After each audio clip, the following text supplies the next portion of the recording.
Ever heard of a beach only reachable by swimming through a cave? Or giant bird nests hidden in forests with no Wi-Fi? In Portugal, a tiny Atlantic nation, magical stories come to life in the most unexpected ways, through villages, food, and timeless traditions that feel unreal. Today's video dives into a controversial topic. Please note, this is for educational and analytical purposes only, not tied to any political view. Let's explore with an open mind. Portugal, a country facing the ocean. Perched at the western edge of Europe, Portugal is like a balcony overlooking the Atlantic, where land gives way to sea. With over 943 kilometers of coastline, it's not only stunningly scenic, but also the historic gateway for maritime expeditions that reshaped the world. Though similar in size to Indiana, Portugal's cultural richness far exceeds its borders. Its Mediterranean climate, with 300-plus sunny days a year, adds to its luminous charm.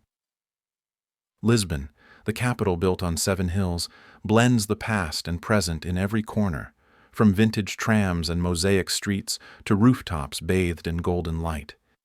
It's a city where nostalgia meets creativity, history meets movement. The name Portugal traces back to Portugal, a Roman port, and even today its people carry the spirit of the sea, resilient, humble, and quietly strong. What do you think? Would you trade 300 days of sunshine and pastel tiles for your gloomy office view? Drop an anchor in the comments if Portugal's already calling your name. Benagil, a hidden beach carved in stone.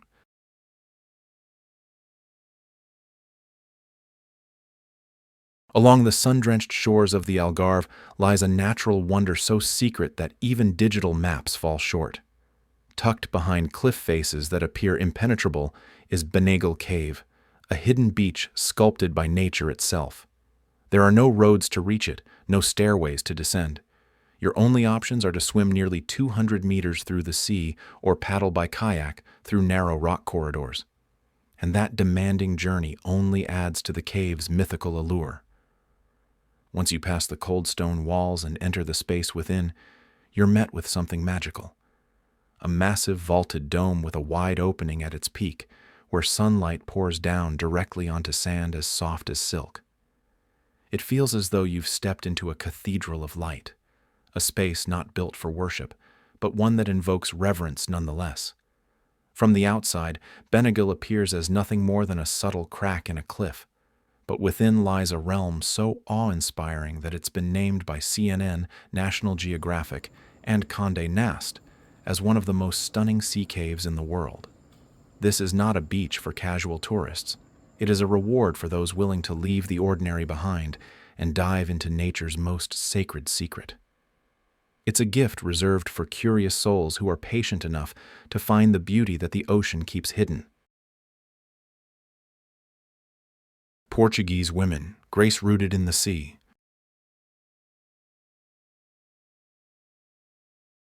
Portuguese women radiate natural grace, not through makeup or showiness, but through calm confidence and soulful eyes. In coastal towns like Nazaré and Peniche, they embody strength, raising children alone, lighting candles for seafaring husbands, symbols of silent resilience. Love here is expressed gently. A girl might offer a heart-shaped fish pastry to the one she loves. If he keeps it, love begins. For a proposal, she embroiders a linen handkerchief, a wordless, elegant vow. Acceptance is simple. Keep it. Rejection is equally gentle. Just return it. Today, Portuguese women thrive in creative and caring fields, blending modern confidence with old-world grace. They are open-hearted, not drawn to flash, but to sincerity and respect. In a fast world, they remind us that love, like the sea, is deepest when calm. The Rooster of Barcelos, a national symbol. In a country celebrated for its hospitality, deep-rooted faith, and rich history, few images capture the Portuguese spirit as simply yet profoundly as the Rooster of Barcelos. From souvenir stalls to cafe tiles, from family homes to brand logos, the colorful rooster appears everywhere. but behind its cheerful appearance lies a deeply human legend. The story begins in the town of Barcelos, where a pilgrim was wrongly accused while journeying to Santiago de Compostela. Before being sentenced to death, he pointed to a roasted rooster on the judge's table and declared, "If I am innocent, that rooster will crow." To the crowd's astonishment, the seemingly lifeless bird stood and crowed loudly. The man was spared, and ever since the Barcelos rooster has stood as a symbol of justice, faith, and hope, even in the darkest of times. Today, each color on the rooster carries a message: red for love, yellow for luck, and blue for peace. No two roosters are exactly alike, as each is carefully hand-painted by artisans, transforming them into personalized works of art. Silent well-wishes passed from one heart to another.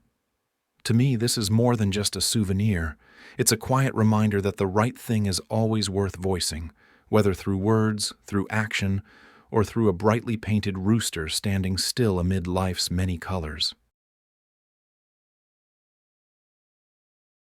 Portugal, where fairy tales come alive. Portugal is the kind of place that makes you question whether fairy tales are really just fiction. Cities like Porto, Sintra, and the Douro Valley aren't just destinations. They're chapters in a living story. Here, you walk through time, feel the past, and breathe in legend. In Porto, the Douro River flows beneath the Dom Luís Bridge like a brushstroke. The city's port wine is famous, but so is its surprising gem, a McDonald's inside a former theater, complete with chandeliers and stained glass. Sintra feels like stepping into another realm. The colorful Pena Palace, the misty Castelo dos Muros, and the mystical spiral well of Quinta da Regaleira all whisper stories of another world. Out on the Atlantic, Madeira is a never-ending spring. From hiking ancient levadas to sliding down hills in wicker toboggans, it's like no place else.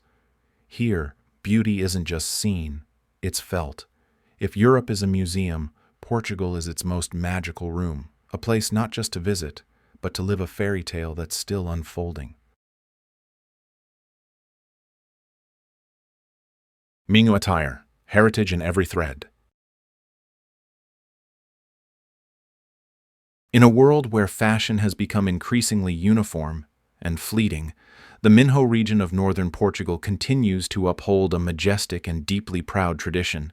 Women here don't simply wear clothes, they wear the legacy of their bloodline, their roots, and their enduring faith. During festivals, especially the Festa da Senhora da Agônia in Viana do Castelo, women wear breathtaking outfits that stop you in your tracks. 7 layers of hand-embroidered skirts, each one symbolizing a generation, mother, grandmother, great-grandmother, as though every step is a tribute to the footsteps that came before. What truly mesmerizes onlookers, however, is the amount of real gold they wear. Not for show, but for protection and inheritance. Heart-shaped pendants, ancient coins, golden crosses. Some women wear up to 3 kilograms of gold. These treasures are more than adornments. They are dowries, talismans, and affirmations of familial legacy. Each outfit takes 3 to 6 months to complete, entirely hand-stitched, and no two are ever the same. In these garments, a woman doesn't need to speak. She becomes a living family tree, a walking work of art. And the most beautiful part? She doesn't wear it for tourists or cameras, but to remind herself of love, faith, and those who came before her. Festivals as living stories. In Portugal, festivals aren't staged performances. They're living traditions, woven into the streets and the spirit of the people. Every costume, song, and dance tells a story, not for spectacle, but as heritage made visible. Take Carnival in Torres Vedras, where locals don oversized masks and parade with satirical banners, preserving the rebellious soul of old street carnivals. Or the awe-inspiring Festa dos Tabuleiros in Tomar, held every 4 years, where women balance towering trays of bread and flowers on their heads, a breathtaking symbol of unity, abundance, and devotion. These aren't tourist attractions, they're collective memories in motion, where every smile, step, and tradition becomes a verse in an ongoing national epic. In Portugal, festivals are not just events, they're chapters of identity, stitched into the heart of daily life. For me, witnessing these festivals wasn't just about cultural appreciation. It was like reading a living diary of a people who refuse to forget who they are. It made me realize that the most powerful stories are not the ones told on stage, but the ones that move, breathe, and dance through the streets. Costa Nova, the village of living memory. In today's high-tech world where everything is tracked by GPS and QR codes, Costa Nova appears like a quiet love letter from a simpler time, a village where people find each other by color rather than coordinates, where the red-striped house next to the green-striped one is all the direction the postman needs. Nestled on the Atlantic coast, Costa Nova feels like a place where time has gently paused. Once used by fishermen to store nets, the village's red, blue, and yellow striped wooden houses have been lovingly converted into homes while maintaining their traditional charm. There are no loud signs, no honking horns, no flashing billboards, only sea breezes, children's laughter, and afternoons that unfold slowly like a warm cup of tea. What makes this place truly special isn't just its architecture or its colors, it's the way people live together. Here, neighbors remember each other's homes by hue and feeling. No exact address needed, just memory and heart. This emotional GPS works better than any satellite system. In Costa Nova, you don't just see a beautiful village. You witness a philosophy to live slowly, sincerely, and closely. It reminds us that sometimes, to truly find ourselves, we must step off the digital map and return to the things we once thought forgotten: colors, memories, and human connection. Monsanto, where stone and humanity share history. On a hill near the Spanish border lies Monsanto, a tiny village that makes first-time visitors ask, "How do people even live here?" But the more you explore, the more you understand. In Monsanto, nature is not conquered. It is accepted, embraced, and lived with. Rather than breaking or leveling the massive granite boulders, some weighing tens of tons, the people of Monsanto built their homes around, between, and even under the rocks, as if humanity and nature had signed a quiet pact to coexist. The rooftops are stone. The walls are stone. In some homes, the ceiling is a single giant boulder, suspended above like a watchful guardian, immovable yet harmoniously part of the living space. These rocks were formed over 300 million years ago, and people have lived here since Roman times. What's most astonishing is how little has changed. Winding cobblestone paths hug the hillside, ancient ovens still bake bread every morning, and the church bell continues to ring out from atop the hill at dusk. Monsanto doesn't try to become a top tourist destination. Its loyalty to ancient living has made it one. Here, you don't just sightsee, you witness a silent conversation between stone and soul, between what was and what still is.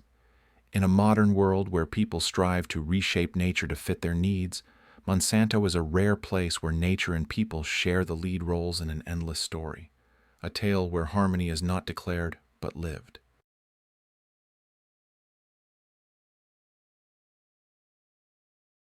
Bica, the deepest coffee culture in Europe.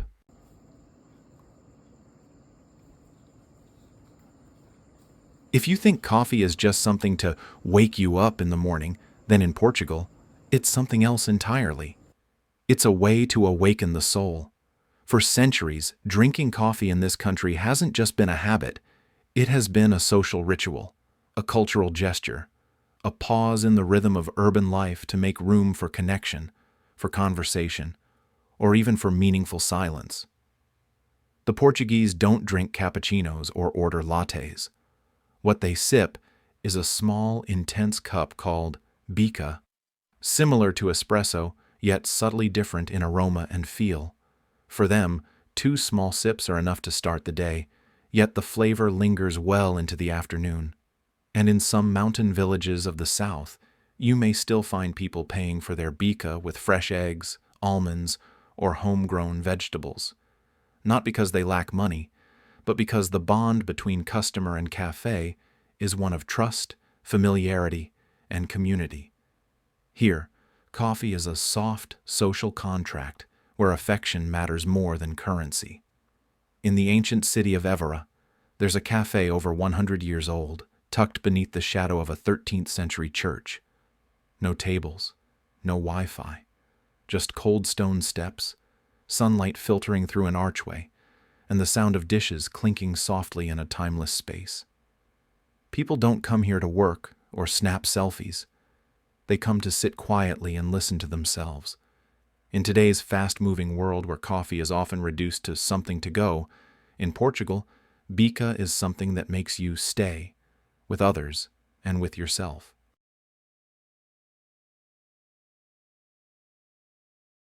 Lisbon, a capital that doesn't need to shout. Among Europe's many bustling capitals, often overwhelmed by tourism and noise, Lisbon stands apart with its gentle pace, like a fado song drifting from an old wooden window or the soft chime of a tram winding its way through mosaic-tiled hills. Built across 7 hills overlooking the sea, Lisbon doesn't present itself flatly. It rises and falls with emotion. Each alley, stairway, and window tells a different story. Sometimes of a woman hanging laundry on her balcony, sometimes a child pedaling down a cobbled lane, or a tiny eatery where a fado melody tugs at your heart. You can hop on tram 28 and within one ride traverse an entire miniature universe of Portuguese culture, from the blue azulejo-tiled walls of historic Alfama to the vast Praça do Comércio, once the launching gate for Portuguese explorers. Then there's Belém, where you sit beside the iconic tower, bite into a crisp, creamy pastel de Belém, its touch of cinnamon drifting like sea breeze through your memory.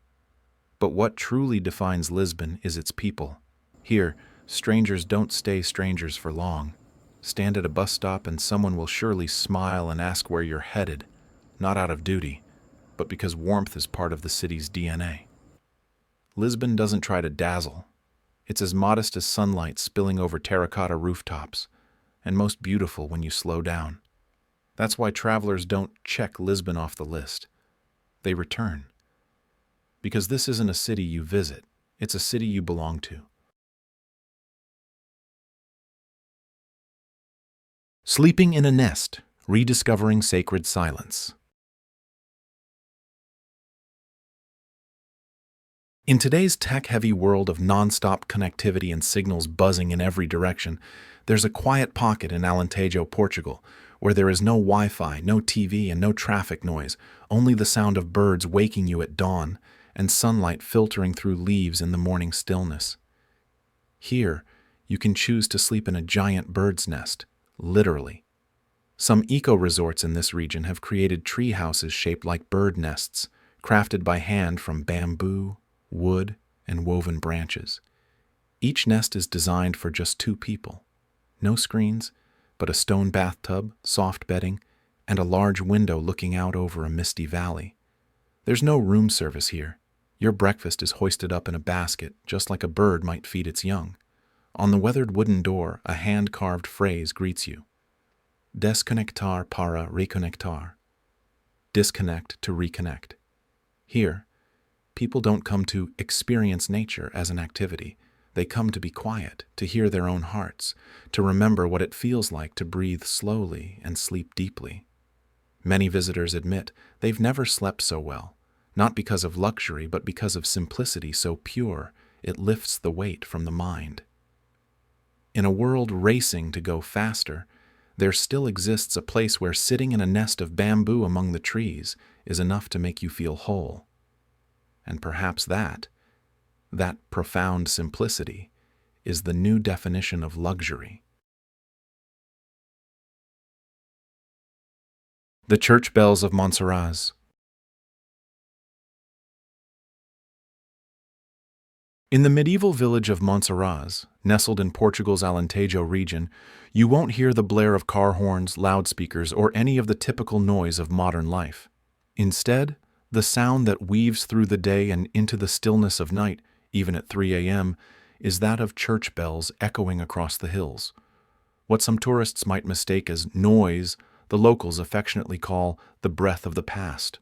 The church bells of Monsaraz do more than tell time. They are auditory memories, passed down through generations, the heartbeat of a community bound by faith, rhythm, and a sacred sense of presence. Since the Middle Ages, long before clocks, smartphones, or digital reminders, it was the bells that told villagers when to pray, when to eat, and when to sleep. And remarkably, that tradition remains unchanged. These sounds are now legally protected as intangible cultural heritage, meaning no one can request they be silenced just because they're too loud. In fact, it's silence that unsettles the locals most.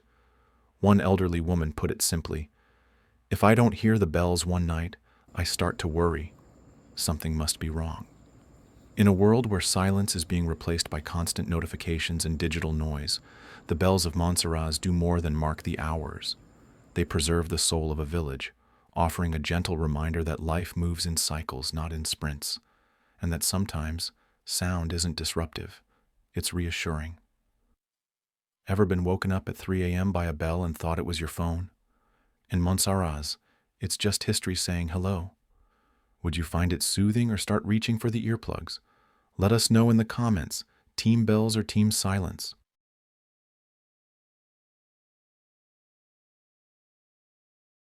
When energy is no longer neutral. There was a time when oil and gas were seen simply as commodities, functional goods that fueled economies and powered homes. But in the volatile 21st century, energy is no longer a neutral force. It has become a strategic instrument, a lever of geopolitical power, and a new language in global diplomacy. On the global chessboard, the United States uses LNG, liquefied natural gas, and shale oil exports as a way to strengthen influence across Europe, especially in the wake of the Russia-Ukraine crisis. Meanwhile, China plays a different game. With its enormous consumption power, it selectively curates partnerships and punishes untrustworthy suppliers by simply refusing to buy from them. Europe, caught between giants, is urgently working to regain energy sovereignty, distancing itself from Russia and turning to the US, Qatar, and Norway. In all cases, the goal is the same: to transform energy from a necessity into a form of leverage.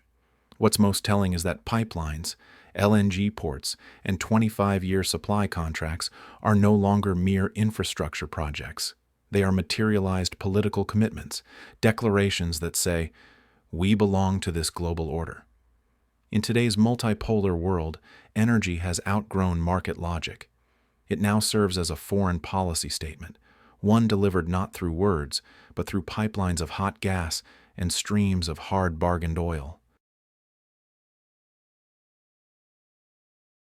Canada, the silent energy strategist. While superpowers wage public battles over tariffs, trade routes, and shifting alliances, one country remains quietly strategic, avoiding theatrics, avoiding noise, and steadily rising in influence: Canada. Unlike the US or China, Canada doesn't charge into trade wars. It doesn't boast like OPEC or move swiftly like Norway. Instead, it chooses a path of quiet resilience, investing steadily in clean energy infrastructure, expanding LNG export terminals along the Pacific coast, and cultivating a reputation for reliability, environmental responsibility, and long-term vision, especially in the eyes of energy-hungry Asia. For China, which is slowly moving away from U.S. energy sources but still needs dependable supply, Canada emerges as a compelling alternative, politically stable, technologically advanced, and free from the kind of ideological baggage that can derail diplomatic deals. This isn't just wisdom, it's strategy built on trust. In a global race where many nations use money and muscle to claim dominance, Canada takes another route, building confidence through quality and consistency. And sometimes, it's the quiet player, the one who doesn't speak the loudest, who holds the real advantage, not by fighting for position, but by being the place the world turns to when others falter. Whispers of love, fish pastries and handkerchiefs.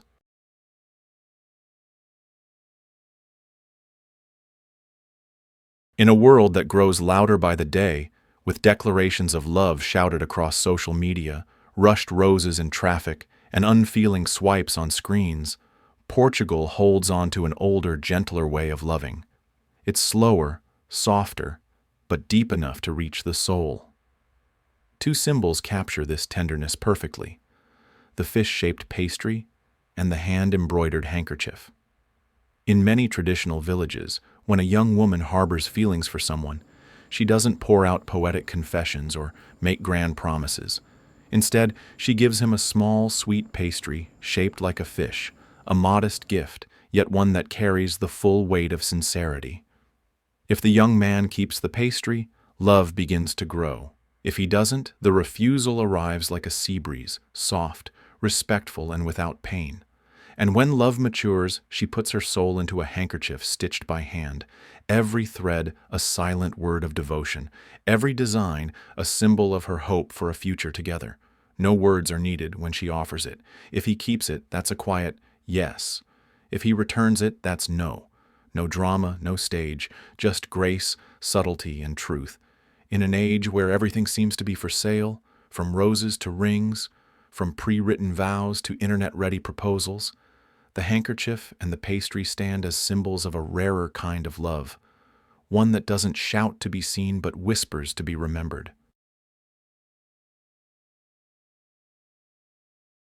Forest nest, luxury and simplicity. In a world where every hotel tries to add more amenities, more stars, more reviews, there's a place in Portugal that does the opposite. It subtracts, to go deeper, to get closer, to reconnect.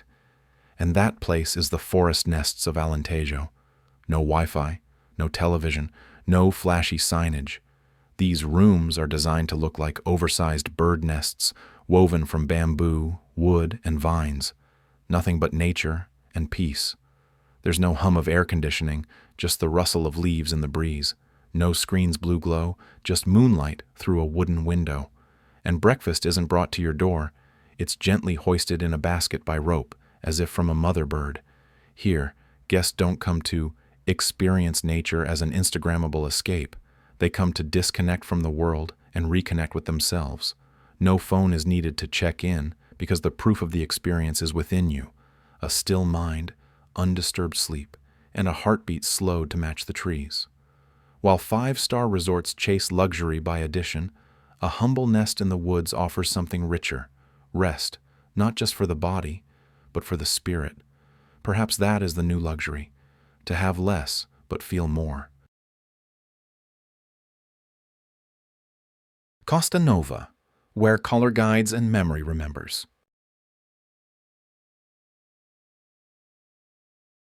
Today's world is obsessed with navigation, addresses, QR codes, GPS coordinates. We no longer remember the way home, only the way back to the screen. But in the coastal village of Costa Nova, Portugal, something beautifully improbable still exists: a community without addresses, guided only by memory, color, and human warmth. Here, no one needs street names or house numbers. You simply say, "The red striped house to the left of the green one with the white door," and the post office delivers the letter. No technology needed. The whole village is a living map made of memory and trust. And astonishingly, it's never wrong. These colorful houses, originally built by fishermen to store nets, were later transformed into charming homes, still vibrant, still humble, and still rooted in tradition. But the most extraordinary thing isn't the architecture. It's the philosophy. Here, people remember each other by color and care for one another in small daily gestures, like asking how your morning was, sharing a pastry, or helping find a lost cat. Costa Nova isn't just a location. It's proof that even in a digital age, The heart remains the most accurate GPS. No need for 4G, no app to refresh, just memory, color, and connection. Portugal isn't just a country, it's a feeling.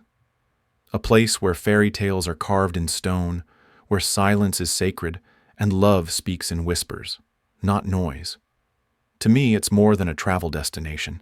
It's a gentle reminder of what we often forget, that true beauty doesn't need to shout, and magic still exists if we're willing to see it. What about you? Would you explore a hidden beach, sleep in a treetop nest, or live in a village with no addresses? Which story made you think, I can't believe this is real? Let us know in the comments.